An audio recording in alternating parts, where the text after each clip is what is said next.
उनके तीसरे टर्म का ये जो बजट आया, इसमें यशस्वी प्रधानमंत्री की सरकारों के माध्यम से तो 12वां बजट है, लेकिन वित्त मंत्री द्वारा नवा बजट जो प्रस्तुत किया गया है, मेरी अपनी ओर से बहुत बहुत बधाई। ये विकसित भारत 2047 का बजट पेश है, जिसमें गरीब, युवा, अन्नदाता और महिलाओं पर विशेष फोकस किया गया। खास करके बजट की जो दिशा और लक्ष्य है, वो लक्ष्य भारत को सशक्त भारत की तरफ ले जाने का है, जिसमें आर्थिक ग्रोथ को बढ़ावा दिया गया है। सभी वर्गों के साथ जनता के कल्याणकारी योजनाओं पर विशेष ध्यान दिया गया है। खासकर भारत को बायोफार्मा हब बनाने की दिशा में विनिर्माण क्षेत्रों के लिए रणनीतिक विकास की दृष्टि से पर्याप्त धनराशि का प्रबंधन किया गया है। क्लिनिकल ट्रायल स्थलों का विकास किया जाएगा, जिसमें 1000 ट्रायल स्तर बनेंगे। रिसर्च एंड डेवलपमेंट के आधार पर एआई के सेक्टर का बड़ा पैमाने पर राज्य के देश के विकास के साथ में हमारा मध्य प्रदेश भी आगे बढ़ेगा, ऐसे मैं उम्मीद करता हूं। वस्त्र उद्योग के सेक्टर में रिफॉर्म करेंगे, जिससे राज्यों को लाभ मिलेगा। 5 लाख से ज़्यादा आबादी वाले शहरों का विकास और खासकर इसके लिए 5000 करोड़ का प्रबंधन करने का व्यवस्था की गई। छोटे शहरों में भी तीर्थ स्थलों का विकास करने का पर्याप्त ध्यान दिया गया है।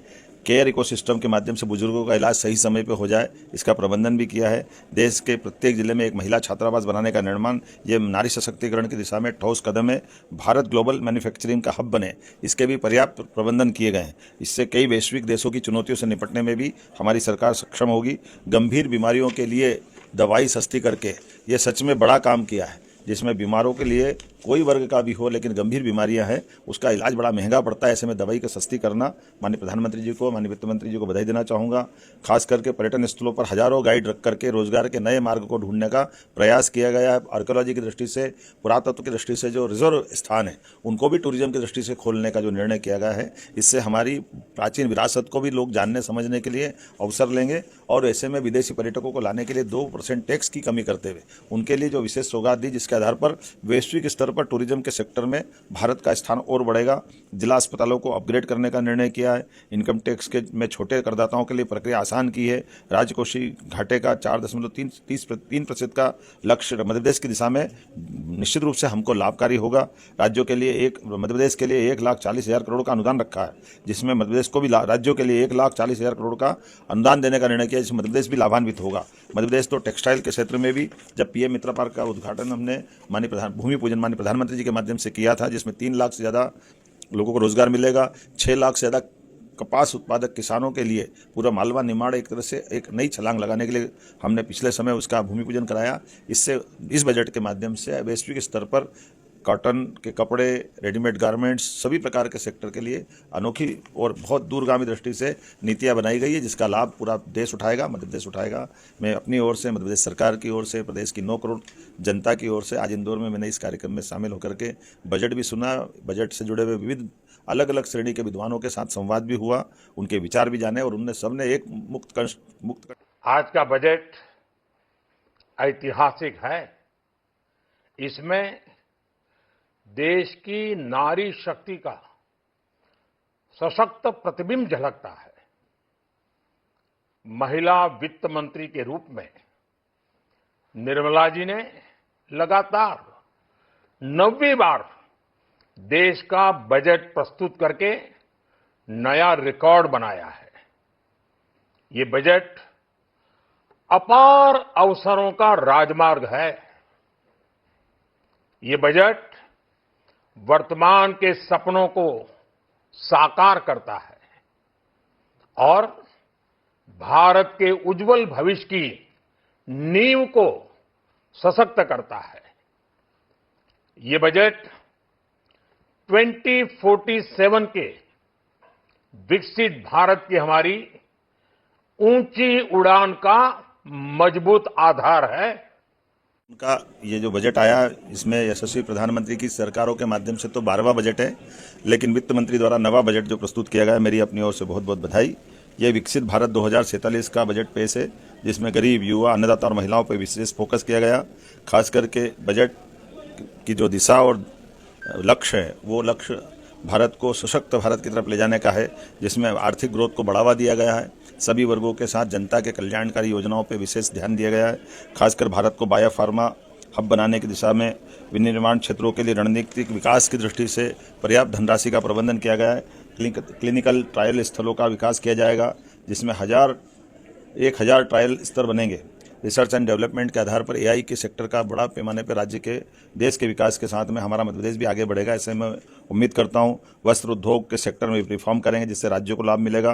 5 लाख से ज़्यादा आबादी वाले शहरों का विकास और खासकर इसके लिए 5,000 करोड़ का प्रबंधन करने का व्यवस्था की गई। छोटे शहरों में भी तीर्थ स्थलों का विकास करने का पर्याप्त ध्यान दिया गया है। केयर इकोसिस्टम के माध्यम से बुजुर्गों का इलाज सही समय पर हो जाए, इसका प्रबंधन भी किया है। देश के प्रत्येक जिले में एक महिला छात्रावास बनाने का निर्माण, ये नारी सशक्तिकरण की दिशा में ठोस कदम है। भारत ग्लोबल मैन्युफैक्चरिंग का हब बने, इसके भी पर्याप्त प्रबंधन किए गए। नमस्कार किसान भाइयों, मध्य प्रदेश के मुख्यमंत्री डॉक्टर मोहन यादव जी ने किसानों को लेकर बड़ी घोषणा की है। आप लोग को बता दें कि आज नया बजट आया है, उस पर मुख्यमंत्री डॉक्टर मोहन यादव जी ने 10 बड़े ऐलान किए और बताया है कि मध्य प्रदेश की 8 करोड़ से अधिक जनता को लाभ मिलेगा। साथ ही आप लोग को बता दें लाडली बहनों को अब 1750 रुपये मिलने की संभावना जताई जा रही है। अब जो 33वीं किस्त का पैसा है 1750 रुपये मिलने वाला है, जो जानकारी मुझे मिली है वो बताया जा रहा है कि नया बजट में लाडली बहनों की राशि बढ़ेगी और 1750 रुपये 33वीं किस्त का पैसा जो है लगभग 10 फरवरी तक आपके खाते में डाला जाएगा। साथ ही मध्य प्रदेश के किसानों के खाते में 83 लाख किसानों के खाते में जो 14वीं किस्त का पैसा है वो 2-2 हज़ार रुपये डलेगा, वो भी जल्द इसी महीने फरवरी में आएगा, 100% आएगा ये मान के चलिए। साथ ही फसल बीमा राशि और भी गरीबों को कई योजनाओं का लाभ मिलेगा। जब आप लोग वीडियो को शुरू से लेकर एंड तक पूरा देखेंगे तो आप लोग को पता चलेगा इसमें क्या क्या बताया गया किसान भाइयों। तो आप लोग वीडियो को शेयर भी कर दें। साथ ही किसानों को 2,000 रुपये किस्त 14वीं किस्त का पैसा जारी होने वाला है किसान भाई। इससे हमारी प्राचीन विरासत को भी लोग जानने समझने के लिए अवसर लेंगे और ऐसे में विदेशी पर्यटकों को लाने के लिए 2% टैक्स की कमी करते हुए उनके लिए जो विशेष सौगात दी, जिसके आधार पर वैश्विक स्तर पर टूरिज्म के सेक्टर में भारत का स्थान और बढ़ेगा। जिला अस्पतालों को अपग्रेड करने का निर्णय किया है। इनकम टैक्स के में छोटे करदाताओं के लिए प्रक्रिया आसान की है। राजकोषीय घाटे का 4.3% का लक्ष्य मध्य प्रदेश की दिशा में निश्चित रूप से हमको लाभकारी होगा। राज्यों के लिए मध्य प्रदेश के लिए 1,40,000 करोड़ का अनुदान रखा है, जिसमें मध्य प्रदेश को भी राज्यों के लिए 1,40,000 करोड़ का अनुदान देने का निर्णय किया, जिसमें मध्य प्रदेश भी लाभान्वित होगा।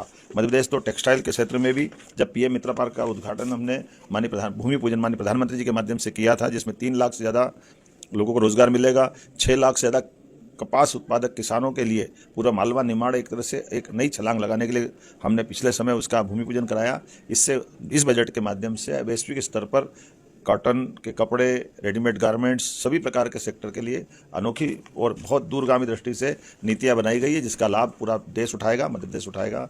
मैं अपनी ओर से, मध्य प्रदेश सरकार की ओर से, प्रदेश की 9 करोड़ जनता की ओर से आज इंदौर में मैंने इस कार्यक्रम में शामिल होकर के बजट भी सुना, बजट से जुड़े हुए विविध अलग अलग श्रेणी के विद्वानों के साथ संवाद भी हुआ, उनके विचार भी जाने और उनने सबने एक मुक्त कंठ से। आज का बजट ऐतिहासिक है। इसमें देश की नारी शक्ति का सशक्त प्रतिबिंब झलकता है। महिला वित्त मंत्री के रूप में निर्मला जी ने लगातार 9वीं बार देश का बजट प्रस्तुत करके नया रिकॉर्ड बनाया है। ये बजट अपार अवसरों का राजमार्ग है। ये बजट वर्तमान के सपनों को साकार करता है और भारत के उज्जवल भविष्य की नींव को सशक्त करता है। ये बजट 2047 के विकसित भारत की हमारी ऊंची उड़ान। आज का बजट ऐतिहासिक है। इसमें देश की नारी शक्ति का सशक्त प्रतिबिंब झलकता है। महिला वित्त मंत्री के रूप में निर्मला जी ने लगातार 9वीं बार देश का बजट प्रस्तुत करके नया रिकॉर्ड बनाया है। ये बजट अपार अवसरों का राजमार्ग है। ये बजट वर्तमान के सपनों को साकार करता है और भारत के उज्जवल भविष्य की नींव को सशक्त करता है। ये बजट 2047 के विकसित भारत की हमारी ऊंची उड़ान का मजबूत आधार है। पर हजारों गाइड रख करके रोजगार के नए मार्ग को ढूंढने का प्रयास किया गया है। आर्कियोलॉजी की दृष्टि से, पुरातत्व की दृष्टि से जो रिजर्व स्थान है उनको भी टूरिज्म की दृष्टि से खोलने का जो निर्णय किया गया है, इससे हमारी प्राचीन विरासत को भी लोग जानने समझने के लिए अवसर लेंगे और ऐसे में विदेशी पर्यटकों को लाने के लिए 2% टैक्स की कमी करते हुए उनके लिए जो